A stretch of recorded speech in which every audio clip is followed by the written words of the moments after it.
Hello, everyone, and welcome back to Get Well, Live Strong. I'm so glad that you're here today. And, there's something that's just been on my mind for about a week now. And, I think about all of you. I don't know all of you, but I think about you.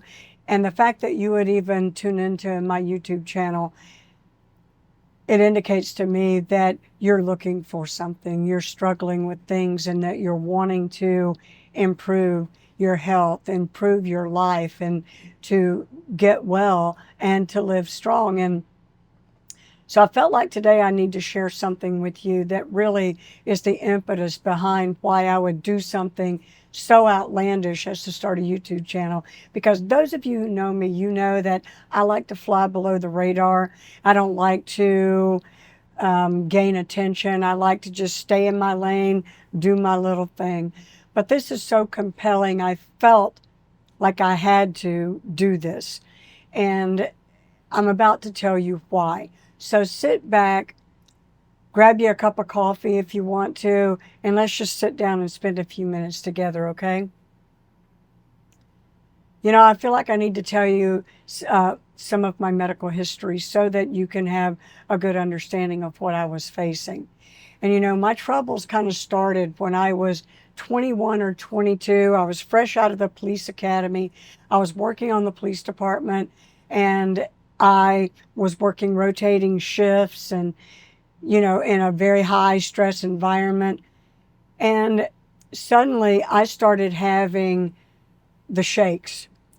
It's like my blood sugar would drop and I would just get jittery. I'd break out in a cold sweat. And finally, I wound up having to go to the doctor. They did a 5-hour glucose tolerance test. Well, I failed it. I didn't get to the end of it because my blood sugar dropped so much. So at that time, I was diagnosed with functional hypoglycemia, is what they called it.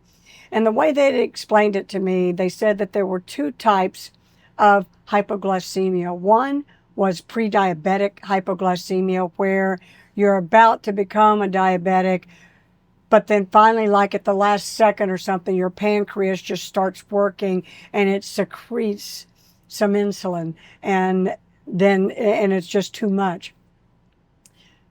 Or there's a case where your pancreas is just hyperactive and it just secretes too much insulin all the time. Well, they told me that was the type of hypoglycemia I had. And the treatment for that was to eat 8 meals a day.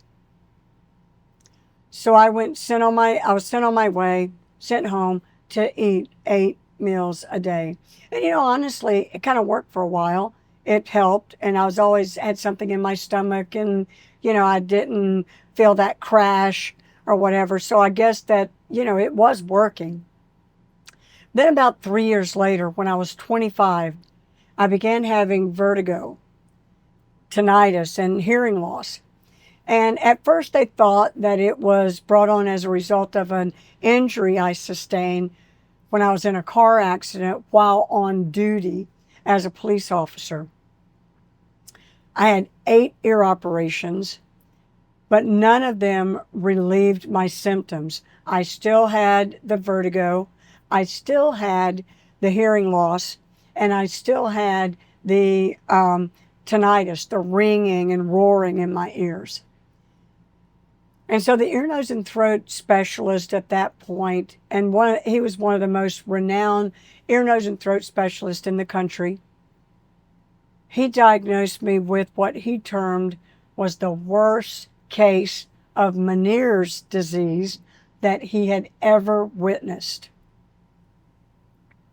The treatment for that was to place me on 10 milligrams of Valium every day, 3 times a day. Taking the Valium 3 times a day at that high a dose, it really did help because it is a labyrinthine sedative. And so it did kind of calm the vertigo, and but it also made me not care whether I had vertigo or not. At 32 years old, I was diagnosed with polycystic ovary disease and endometriosis. I was emergency admitted to the hospital. I was given 3 days of IV antibiotics, followed by the surgical removal of so many tumors, the gynecologist said he could not even count them.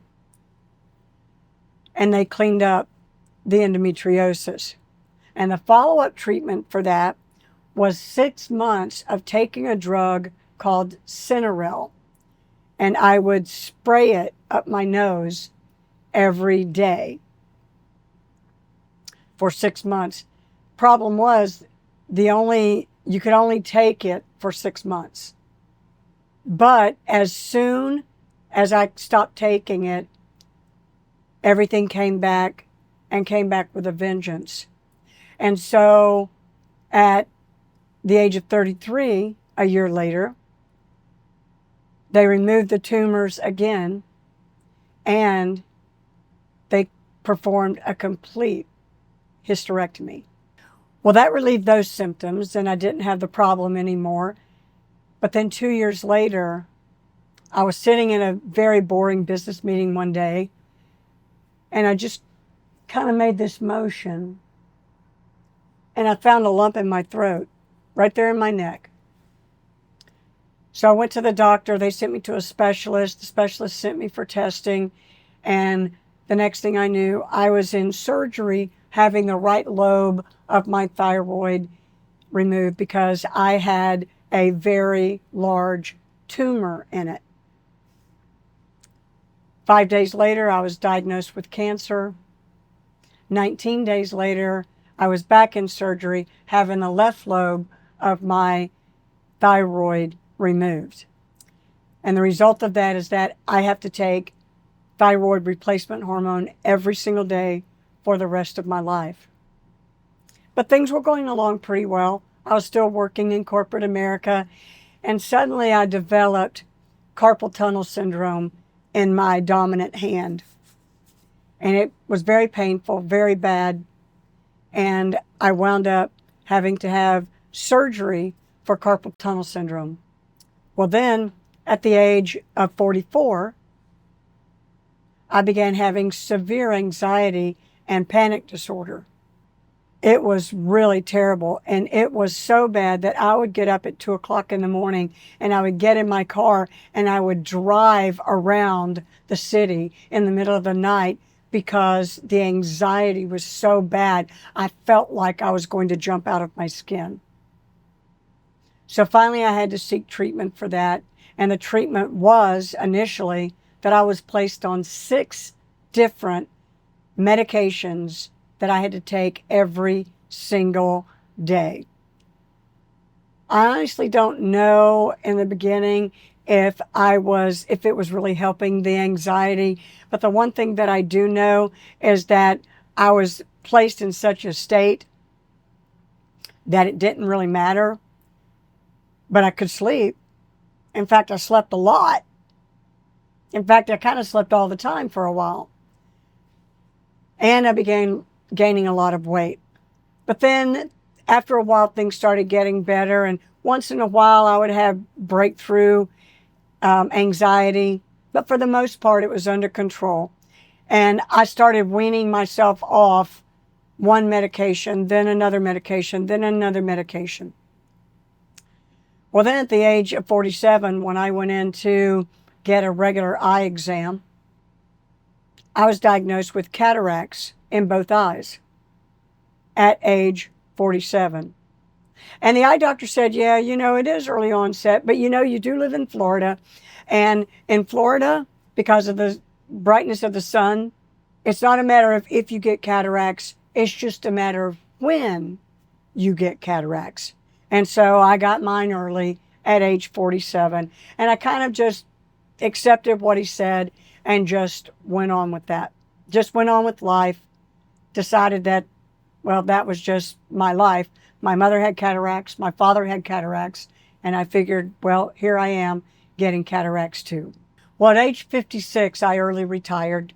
And I spent that year riding my bicycle around the country, helping women who've been victims of violent assault. The only stress I had was whatever stress presented itself on the road on my bicycle trip. But otherwise, I really didn't have a lot of stress. I lost weight, I was feeling better, and it was great. So that trip naturally came to an end. And on my 57th birthday, I began driving a truck. And it was a great thing. I loved it. It suited me. And it was just a wonderful thing. But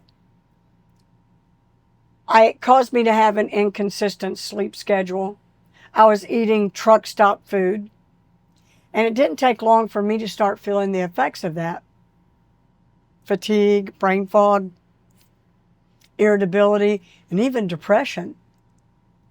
And I began to gain weight again. And at age 58, when I went in to get my next DOT physical, my blood pressure had increased.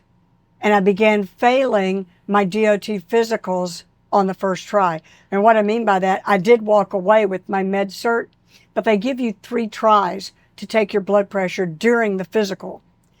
I would always fail it the first time. Sometimes I failed it the second time. And then I finally I would pass it on the 3rd time. And that was not normal for me. Then at age 65, my cataracts were so bad that I had to have them removed from both eyes and had to have intraocular lens implants in both eyes. At age 66, I developed trigger finger. I had a finger that froze in the closed position, and I had to have it surgically released. At age 67, all the fingers on both of my hands would lock at night while I slept. And it would take like an hour in the morning for me to get them lubricated and moving again. The treatment for that was that I had to have 2 more surgeries to release the trigger finger.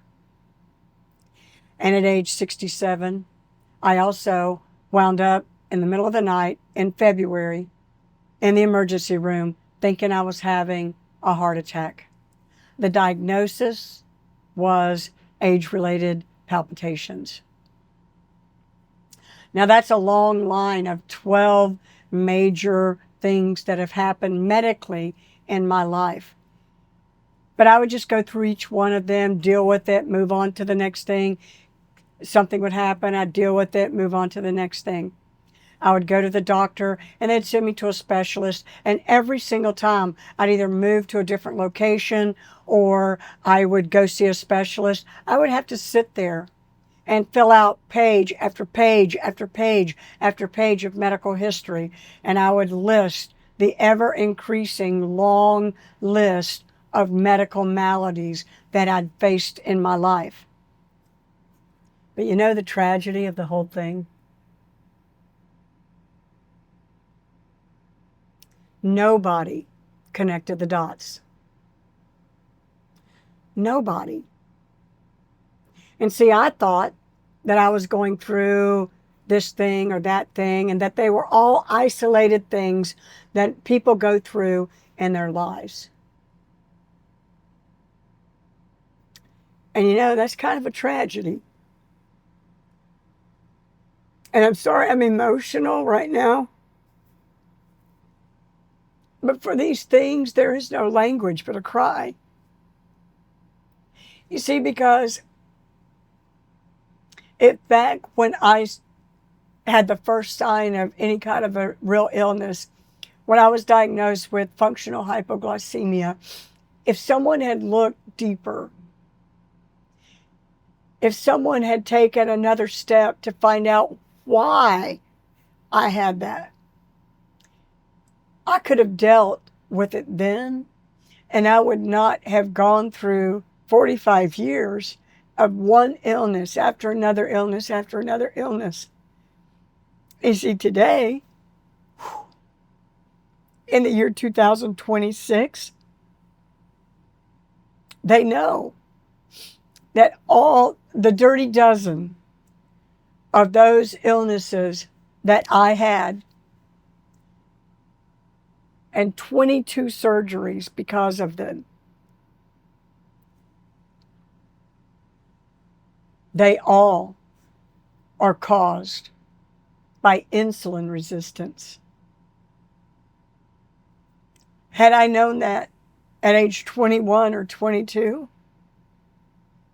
I could have done something about it then, and I could have lived a lot healthier in my life.